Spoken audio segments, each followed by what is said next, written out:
मैं हर्ष यादव ईश्वर की शपथ लेता हूँ कि मैं विधि द्वारा स्थापित भारत के संविधान के प्रति सच्ची श्रद्धा और निष्ठा रखूंगा। मैं भारत की प्रभुता और अखंडता अक्षुण्ण रखूंगा।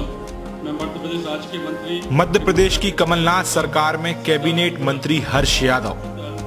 अपने नाम की तरह ही हर परिस्थिति में खुश रहने वाले हर्ष सागर जिले की देवरी विधानसभा से 2 बार के विधायक हैं और अब मध्य प्रदेश सरकार में कैबिनेट मंत्री।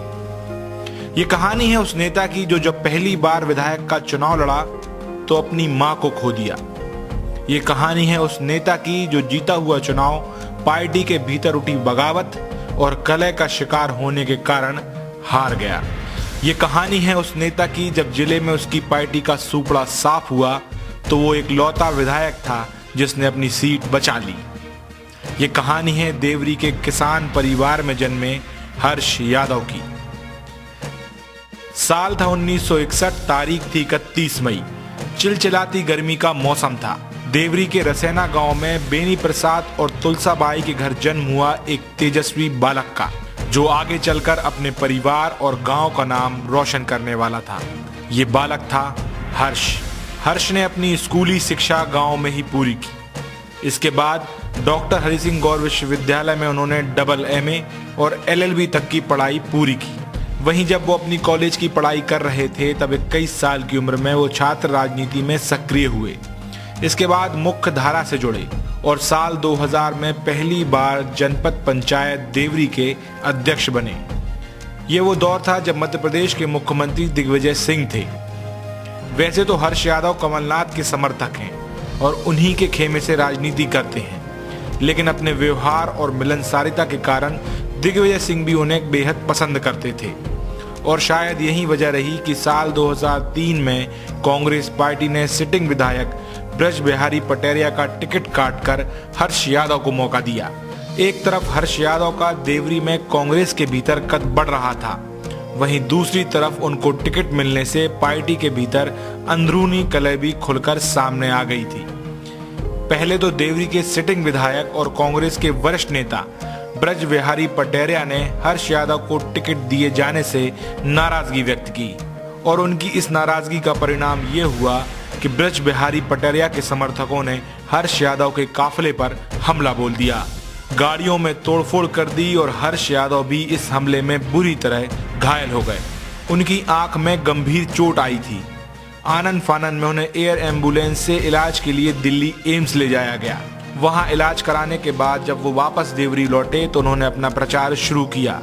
उधर यहाँ अभी सब कुछ ठीक हो ही नहीं पाया था कि कांग्रेस नेता सुनील जैन, जो कि साल 1993 में कांग्रेस के टिकट पर देवरी विधानसभा से विधायक थे, उन्होंने टिकट नहीं मिलने से नाराज होकर पार्टी से बगावत कर दी और निर्दलीय मैदान में उतर गए। ये मुकाबला देखते ही देखते त्रिकोणीय हो गया, जहां एक तरफ भाजपा से उम्मीदवार थे रतन सिंह सिलारपुर, कांग्रेस से हर्ष यादव और निर्दलीय मैदान में थे सुनील जैन। इसके साथ ही ब्रज बिहारी पटेरिया से राजनीतिक रंजिश भी हर्ष यादव को ही झेलनी पड़ी।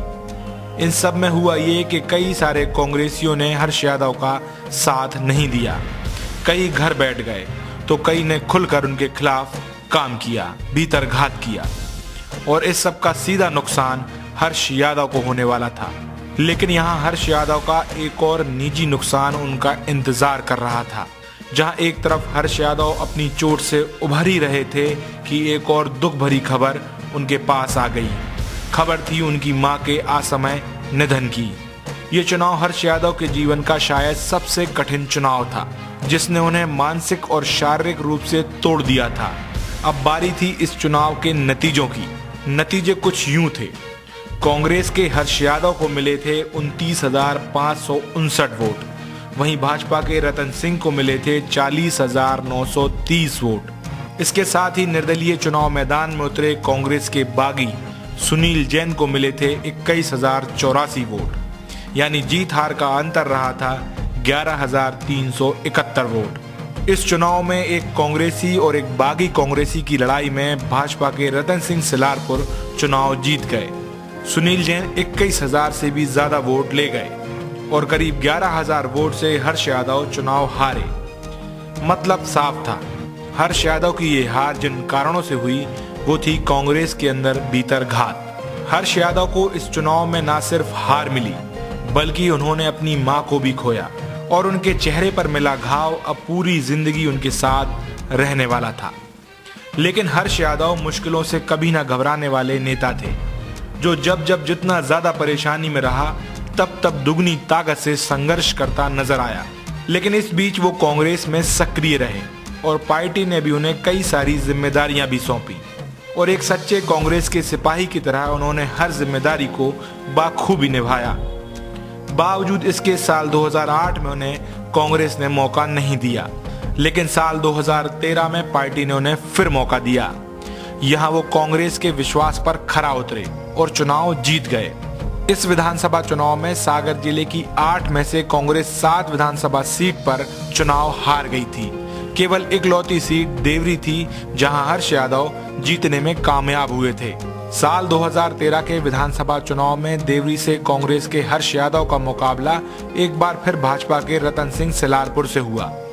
इस चुनाव में हर्ष यादव को मिले 71,185 वोट, जबकि रतन सिंह सिलारपुर को मिले 49,105 वोट, यानी जीत हार का अंतर रहा 22,080 वोट। हर्ष यादव ने इस चुनाव में जीत हासिल कर साल 2003 की हार का बदला लिया। ये वो चुनाव था जिस चुनाव में बंडा से कांग्रेस के सिटिंग विधायक नारायण प्रजापति, सागर शहर से कद्दावर नेता सुशील तिवारी, 2 बार से सुर्खी विधानसभा से विधायक गोविंद सिंह राजपूत और खुरई विधानसभा से सिटिंग विधायक अरुणोदय चौबे जैसे कद्दावर नेता भी चुनाव हार गए थे। इस जीत ने न सिर्फ उनका पार्टी में कद बढ़ाया बल्कि हर्ष यादव सागर जिले की राजनीति में अपना एक अलग महत्व और स्थान पा चुके थे।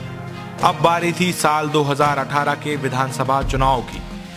इस चुनाव में भी हर्ष यादव जीतने में कामयाब हुए और इस जीत का नतीजा ये रहा कि आज वो कमलनाथ सरकार में कैबिनेट मंत्री बनाए गए हैं। इस चुनाव में कांग्रेस के हर्ष यादव का मुकाबला भाजपा के वरिष्ठ नेता तेजी सिंह से हुआ। हर्ष यादव को मिले 70,099 वोट, वहीं तेजी सिंह को मिले 65,795 वोट। इस परिणाम में हर्ष यादव 4,304 वोट से चुनाव जीत गए। हर्ष यादव की ये जीत कई मायनों में खास थी। खास इसलिए क्योंकि उनकी इस जीत के कारण आज वो मध्य प्रदेश सरकार में मंत्री बनाए गए हैं। खास इसलिए क्योंकि उन्होंने साबित किया है कि लो प्रोफाइल रहकर भी चुनाव जीता जा सकता है। हर्ष यादव का व्यवहार और मिलनसारता उनकी सबसे बड़ी ताकत है। उनका हार न मानने का जुनून उनकी सफलता की कुंजी है। आज हर्ष यादव मध्य प्रदेश के कैबिनेट मंत्री हर्ष यादव हो चुके हैं। अब उनके पास एक बार फिर मौका है ऐसा कुछ करने का कि उन्हें सागर जिले और पूरे प्रदेश की जनता मिसाल पेश कर याद कर सके।